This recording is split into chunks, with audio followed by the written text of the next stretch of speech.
Buenos días, hermanos. El día de hoy vamos a continuar con nuestros estudios de cartas pastorales y vamos a reflexionar un poco en la primera carta a Timoteo, capítulo 3, versículos del 3 al 11. Vamos a estar abordando un poco en el asunto de la advertencia contra los falsos maestros que va a hacer Pablo a Timoteo. Bueno, una vez que él decide o parte de la iglesia de Éfeso y bueno, suceden estas cosas que también en nuestros días son bastante comunes. Entonces, vamos a comenzar, hermanos, con una oración y acompáñenme por favor después a abrir sus Biblias en esta porción, por favor. Señor, te damos gracias por este día que tú nos permites de poder estar escuchando tu palabra, de darnos la oportunidad de abrir las escrituras y poder reflexionar y sobre todo aplicar lo que tú nos enseñas y nos recuerdas día a día en ellas para nuestras vidas, Señor. Lo dejamos en tus manos, en Cristo Jesús. Amén. Como les decía, hermanos, Pablo se entera de que en la iglesia de Éfeso, una que fundó en sus viajes misioneros, se habían infiltrado falsos maestros y había varios hombres que estaban enseñando cosas falsas respecto de Jesús y del Evangelio. Por ejemplo, sostenían que la resurrección ya se había efectuado y pues obviamente es algo que aún no se ha efectuado, no ha sido realizado, y esto lo podemos ver en la segunda carta a Timoteo. Era una de las creencias o falsas enseñanzas de estos maestros que se habían infiltrado en la iglesia. Entonces Pablo envía a Timoteo para corregir esta falsa enseñanza en Éfeso y con ello restablecer el orden en la iglesia. Entonces, a lo largo de esta porción, hermanos, vamos a ver consejos muy muy prácticos y sobre todo recordatorios que le va a hacer Pablo a Timoteo para poder combatir estas falsas enseñanzas y, antes de combatirlas, identificarlas. A lo largo de la historia se han levantado falsos maestros, les decía. Incluso el Señor Jesús nos advierte que se levantarían falsos maestros. También Pablo, antes de despedirse al partir de Éfeso, como les comentaba, Éfeso fue una de las iglesias que fundó en estos viajes misioneros que él efectuó, les mencionaba a los hermanos que habría lobos rapaces que tratarían de devorar al rebaño. Entonces es algo que la Biblia ya anunciaba que sucedería, y hasta el día de hoy, como les comentaba al inicio, lamentablemente esto existe. Pero la Biblia nos muestra también cómo identificar esta falsa enseñanza y cómo deberíamos tratar y abordar esta falsa enseñanza. Entonces vamos a leer la porción que nos compete para el día de hoy y posteriormente vamos a ir desarrollándola un poco más. Por favor, acompáñenme entonces a 1 Timoteo 3, de los versículos 3 al 11. La palabra de Dios dice así: como te rogué que te quedases en Éfeso cuando fui a Macedonia, para que mandases a algunos que no enseñen diferente doctrina, ni presten atención a fábulas y genealogías interminables, que acarrean disputas más bien que edificación de Dios, que es por fe. Así te encargo ahora, pues el propósito de este mandamiento es el amor nacido de corazón limpio y de buena conciencia y de fe no fingida, de las cuales cosas desviándose algunos se apartaron a vana palabrería, queriendo ser doctores de la ley sin entender ni lo que hablan ni lo que afirman. Pero sabemos que la ley es buena si uno la usa legítimamente, conociendo esto, que la ley no fue dada para el justo, sino para los transgresores y desobedientes, para los impíos y pecadores, para los irreverentes y profanos, para los parricidas y matricidas, para los homicidas, para los fornicarios, para los sodomitas, para los secuestradores, para los mentirosos y perjuros, y para cuanto se oponga a la sana doctrina, según el glorioso evangelio del Dios bendito que a mí me ha sido encomendado. Entonces, básicamente, Pablo aquí, hermanos, lo que está haciendo es recordarle a Timoteo cuál es el verdadero evangelio y para qué, y cuál es la herramienta esencial para combatir la falsa doctrina. Incluso desde el versículo 1 y 2, donde vemos el clásico saludo de Pablo en sus cartas, pero siempre hay algo interesante en todos estos saludos. Después, si quiere usted realizar este ejercicio, lea todos los saludos de las cartas de Pablo, de las epístolas paulinas, y en todos va a encontrar alguna variante en estos saludos que tiene un significado especial de acuerdo al contexto que está siendo escrito o al contexto de la iglesia o de oyentes que la van a leer, o de lectores más bien. Pero en esta ocasión Pablo se presenta así como apóstol de Jesucristo por voluntad de Dios. Pero una siguiente frase más, que es más intensa, dice por mandato de Dios. ¿Y por qué Pablo se presenta de esta manera? Pues quería reportarle, o más bien recordarle a Timoteo la autoridad que él está recibiendo. La está recibiendo por parte de Dios, pero sin duda tengo la convicción de que cuando los apóstoles escribían no solo a un individuo, sino a muchas personas de la iglesia, ellos sabían que se iba a leer por más de una persona. Entonces Pablo entendía la autoridad que tenía por parte de Dios para enseñar y corregir, y por esta razón se presenta así. Era, digamos, la credencial con la que él se está presentando y está enviando a Timoteo, y que bajo esa autoridad tienen todo el derecho de poder corregir las falsas doctrinas. Y luego añade, nuestro Salvador y del Señor Jesucristo, nuestra esperanza. En el Nuevo Testamento la palabra Salvador está relacionada a Jesús. Lo que Pablo está haciendo a Timoteo, le está diciendo a Timoteo, es que el mismo Dios que se ha revelado a lo largo de la historia como Salvador es el mismo Dios que salvó al pueblo de Israel, el Dios que rescató a Abraham, el Dios que intervino a su favor cuando iban en el desierto. Es el mismo Dios que comisionó a Pablo para predicar el evangelio de la salvación y corregir a los falsos maestros que se oponían al verdadero evangelio. Luego dice también la palabra esperanza. La esperanza que tenemos como cristianos está basada en un hecho, y este hecho es que Dios ha actuado para salvarnos por medio de la muerte y resurrección de Jesús. Esto no es una ilusión, hermanos, sino un hecho real. Dios es el Salvador, y eso hace que nuestra esperanza sea distinta a cualquier otra esperanza. Y Timoteo tiene que recordar que el Evangelio trata de Dios el Salvador, quien nos da esperanza por medio de Jesús. Es importante recordar esto porque precisamente lo que les decía al principio, se iba básicamente a recordarle a Timoteo cuál era la esencia del Evangelio y cuál era la herramienta para abordar y enfrentar la falsa doctrina. Y esta iba a ser la herramienta para enfrentar la falsa doctrina. Entonces, la falsa enseñanza desvía la atención de lo que trata el mensaje cristiano, que es esperanza y salvación. Y no solo era verdad para la época de Timoteo. El día de hoy también la falsa enseñanza tiene la peculiaridad, digamos, de distraer, de estorbar a las personas para que puedan ver la verdadera esperanza en Jesús. Es decir, la falsa doctrina tiene como característica propia quitar la atención de Dios y de su mensaje. En el versículo 3, Pablo le ruega a Timoteo que se quedase en Éfeso para corregir las falsas doctrinas. Ya había, digamos, diferente doctrina. Ese es el problema que había ocurrido en esta iglesia. Y diferente doctrina no se refiere, hermanos, a quizá variantes en la interpretación de las Escrituras, sino que pensaban totalmente diferente y contrario al Evangelio de Dios, que es sobre salvación y esperanza en Cristo Jesús. Algo totalmente opuesto a la esperanza, misericordia y gracia de Dios. Incluso nos dice que en qué se basan estas diferentes doctrinas. En el versículo 4 dice fábulas y genealogías interminables que acarrean disputas más bien que edificación de Dios, que es por fe. Entonces Pablo le está diciendo a Timoteo, diles que eviten prestar atención a estas cosas. ¿Qué pistas nos da Pablo de qué eran estas falsas enseñanzas? Bueno, algunos comentaristas nos dicen que probablemente estaban enseñando algo de gnosticismo, que es una herejía surgida durante el siglo II, la cual es muy, muy peligrosa. Y es una filosofía o herejía demasiado sutil, hermanos. Voy a ver un poco la definición que encontré para esto. Del griego antiguo, gnosis, que quiere decir tener conocimiento, es un conjunto de antiguas ideas y sistemas religiosos que se originó en el siglo I entre sectas judías y cristianas antiguas. Estos varios grupos enfatizaban el conocimiento espiritual, gnosis, por encima de las enseñanzas y tradiciones ortodoxas y la autoridad de la Iglesia. viendo la existencia material como defectuosa y malévola.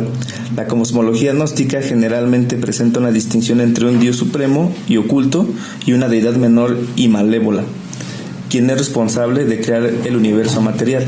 Los gnósticos consideraban que el principal elemento de salvación era el conocimiento directo de la divinidad suprema en la forma de intuiciones místicas o esotéricas, y muchos textos gnósticos discuten no los conceptos de pecado y arrepentimiento, sino los de ilusión e iluminación. Entonces, hermanos, Pablo está diciendo, o más bien probablemente estos escritos o estas ideas que estaban surgiendo en la iglesia de Éfeso eran conceptos gnósticos. Y los cristianos que tuvieron que atender esta herejía, más adelante en esta carta, nos narra la escritura que enseñaban que había alimentos que no se debían comer, incluso que el matrimonio estaba mal. Eran falsos maestros, pero como el gnosticismo surge hasta el siglo II, tal vez no era gnosticismo como tal, sino ideas prenósticas.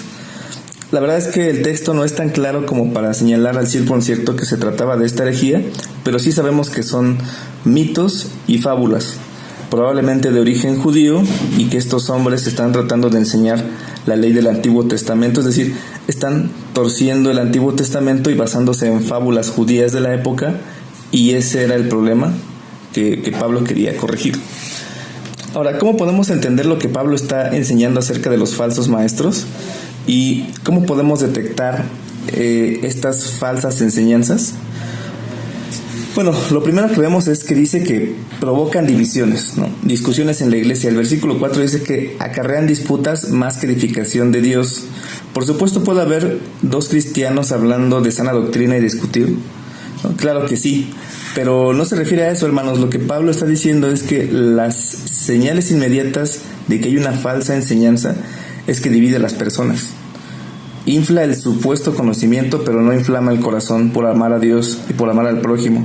Digamos que la falsa enseñanza produce una cosquilla por saber más, te da una sed por conocer más de esas fábulas y genealogías, y te lleva a la segunda identificación, es decir, la falsa enseñanza no sacia, no llena, siempre da hambre por más y más, y no produce lo que el Evangelio produce, un descanso y una saciedad. Es decir, estos falsos maestros no creen que Jesús es suficiente. Entonces, la falsa enseñanza la vas a encontrar en aquellos maestros que te ofrecen más de lo que el Evangelio te ofrece. Frases como, ¿no te enseñan esto tus pastores? Están en la primaria, vente con nosotros, aquí estamos en un nivel más avanzado. Ese tipo de cosas, hermanos, hay que tener mucho cuidado. Hoy en día surgen muy comúnmente, y de entrada esas palabras pues solamente inflan el conocimiento, inflan el ego, el orgullo, pero no te enseñan a amar a Dios y mucho menos al prójimo.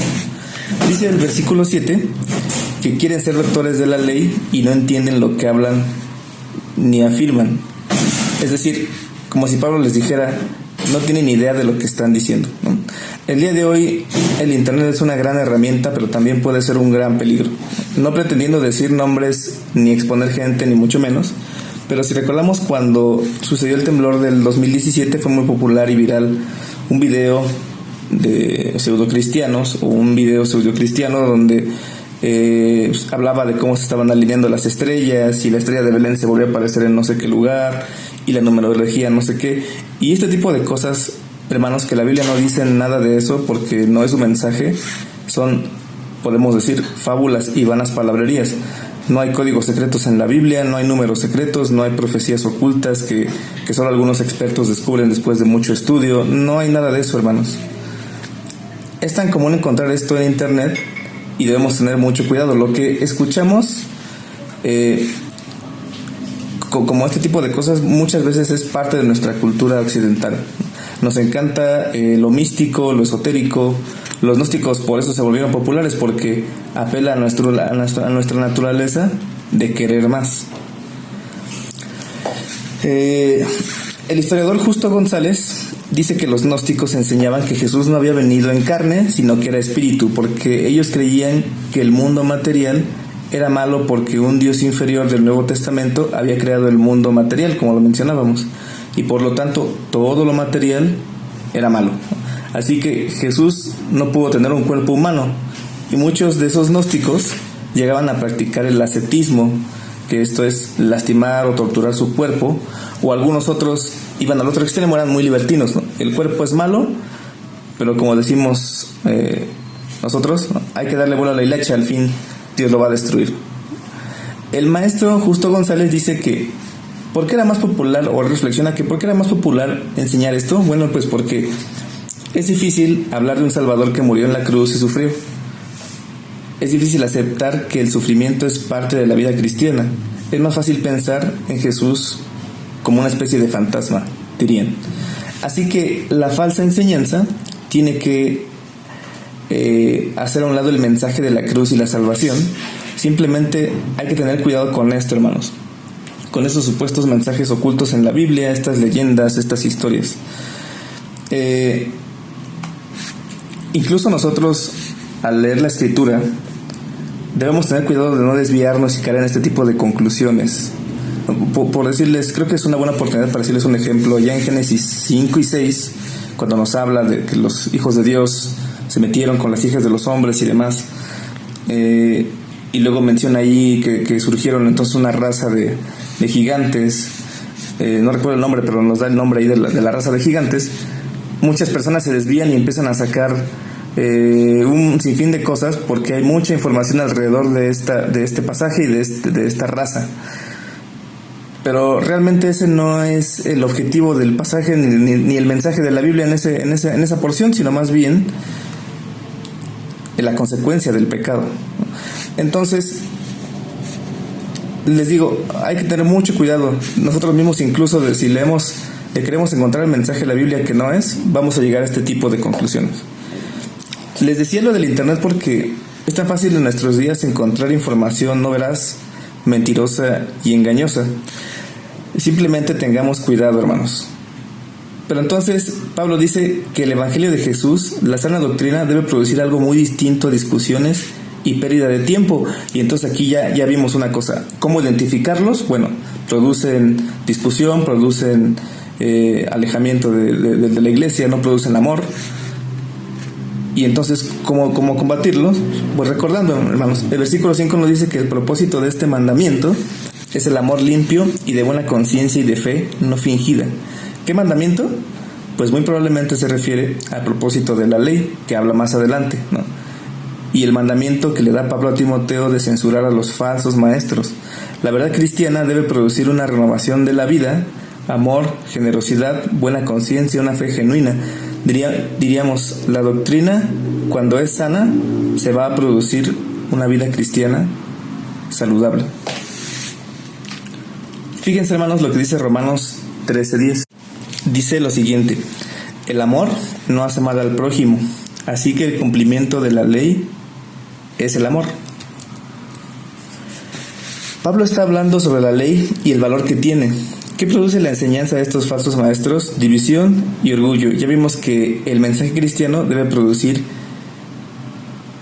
el amor de Dios, puede producir que el amor de Dios pueda fluir en mi vida para amar más a los demás, vivir más como Jesús y encarnar el amor a los demás, derivado en una fe auténtica en Dios. Cuando hay una verdadera convicción en el Evangelio de Dios, limpia nuestra conciencia y nos da una conciencia nueva. Eso también nos da un corazón nuevo y de ahí nace el amor por la verdad, por el Señor y por los otros. Al final podemos concluir que doctrina y vida no pueden ir separadas. Entonces, esa es la herramienta para combatir la falsa enseñanza. Pablo no solo quiere que Timoteo entienda que produce la falsa enseñanza, que ya vimos cómo detectarla, sino que debe ir más allá. Tiene que permanecer en la verdad y ayudar a esta iglesia a recordar que debe producir el verdadero evangelio en ellos. Y esa es la mejor herramienta contra este error. Lo que Dios quiere, hermanos, es que nosotros podamos amar a Jesús y amar su verdad, y que se pueda producir fruto en nosotros. Nuestra oración debe ser esa. ¿Está habiendo una relación entre doctrina y vida? ¿Está causando algo en nuestra vida esta relación? Es muy fácil señalar a los falsos maestros y decir, pero debemos reflexionar si hay amor si hay amor en mí, si soy identificado como alguien que el Evangelio está transformando constantemente. Debemos recordar ante estas situaciones la esencia del Evangelio, hermanos. Pablo le da una misión a Timoteo: corregir a estos falsos maestros que dividen a la iglesia. No se sacian con Jesús, Jesús no les es suficiente, y la base de su mensaje son mitologías, leyendas, fábulas. Quieren usar la ley, pero no saben de lo que hablan. No saben lo que produce la ley, el buen uso de la ley. Y no saben que la ley es utilizada para darnos cuenta de que necesitamos un Salvador y que somos pecadores. Y cuando la convicción del Evangelio llega a nosotros, entonces, ahora sí, este amor se produce, y no una disensión y no una discusión, más bien una unión. Entender el propósito de la ley, su uso, y mostrarnos que somos pecadores, que necesitamos salvación y tenemos esperanza, esa debe ser nuestra aplicación, hermanos. ¿Qué relación tiene el cristiano con la ley de Dios? Pues que el pueblo de Dios recibió la ley de Dios para formar una visión de la vida en base a esa justicia de Dios y poder ser los representantes de Dios en el mundo. Esa es nuestra aplicación. Nosotros, ya conociendo nuestra condición de pecadores por medio de la ley y aceptando la salvación que ofrece Dios en Cristo Jesús a esta condenación que vemos por la ley, entonces ahora nosotros tenemos una convicción nueva, un corazón nuevo. Eso nos hace ser hijos y representantes de Dios, y nos da la autoridad para abordar estas falsas enseñanzas, no para discutir, no para poder decir